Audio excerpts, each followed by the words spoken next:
Hello, friends. This is Dave Hurwitz, executive editor at ClassicsToday.com. You can never have too many Ravel discs, right? Well, maybe you can. I mean, who knows? But this new one just came out on Ondine. It's volume 2 of what looks like a series of the orchestral works, and it's been very good so far with the Basque National Orchestra under Robert Trevino. Ondine makes good records. Yes, they do. And this Ravel series has been wonderful. In fact, everything Trevino's done with this orchestra has been terrific. And on this disc, you get some rather interesting rarity or two. First of all, you have the Valses noble et sentimentales, a very good performance, actually, of a piece that's kind of strange. You know, it's rather dissonant and modern and unusual, and I like this performance. I like the clarity, I like the directness, I like the firm sense of rhythm. It's really, really a good performance. Then the Menuet antique, the antique minuet, which I never really cared about. I mean, it's a minor work, right? A tiny little sort of jeu d'esprit. I remember reading a big article in High Fidelity when I was in high school. You know, I used to read all the back issues, and they did a survey of Ravel orchestral music. And one of the things that they were talking about was Ravel is not as good an orchestrator as he says he is. And their locus classicus of something not well orchestrated was this piece, the Menuet antique, whatever you want to call it. I think it sounds fine. I'm never going to criticize Ravel's orchestration. I just think the music's not terribly interesting. So the performance is fine. You know, there's no way to kill it. I don't think anyone's ever killed it. At least I hope I never encounter someone who kills it. And then we have this wonderful little frontispiece orchestrated by Pierre Boulez. This is the world premiere recording, or so it says. I don't know if that's true because I don't ever know who's recorded what.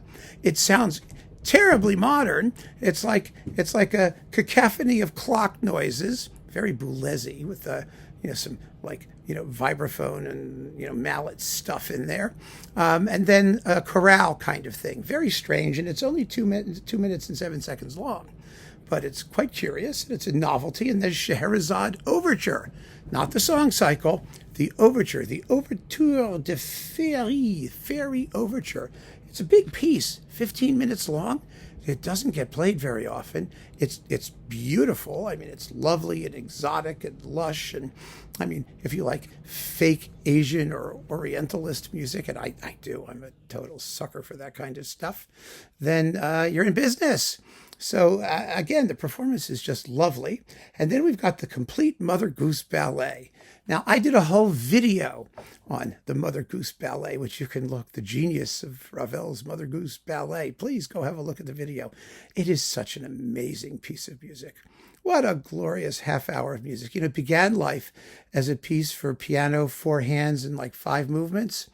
I used to play it on the piano. Then there was someone made a single piano arrangement, which I used to play, actually. I mean, it wasn't very hard, and it was fun.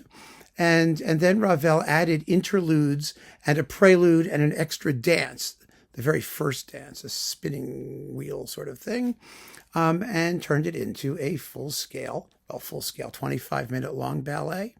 And it's simply one of the most beautiful, magical, enchanting pieces of music you've ever heard in your entire life. It's just amazing. There aren't that many bad performances. I mean, Dutoit managed to make it pretty dry and uninteresting. But basically, it's been pretty lucky on disc. My favorites are Martinon, because he gets the harps at the very end. You hear the glissandos up and down. You know, if you listen to it in the piano version, the piano has glissandos, but because they're on the same plane of tone as the rest of the music, they're perfectly clear. It's da, da, whoop, like that.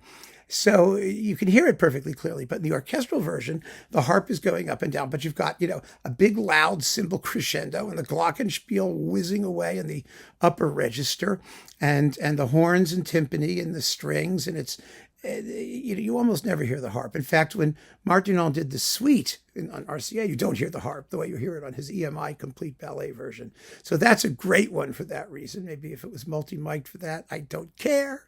And Martinon was just a fabulous conductor. And Cluitans is wonderful also on EMI. Azawa is amazing. with the Boston Symphony, possibly the most gorgeous final chord you'll ever hear in your life. Well, there are many fine performances, let's just put it that way.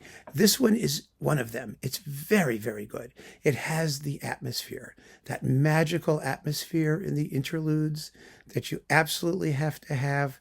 The Orientalisms in Les Dronettes Impératrices des Pagodes, they're just lovely with the tam-tam and the celesta. It's gorgeous. And most importantly, the Fairy Garden has that flow, that wonderful hypnotic flow. It doesn't stop and start, and it's not affected or played in a way that draws attention to itself. It's just beautiful.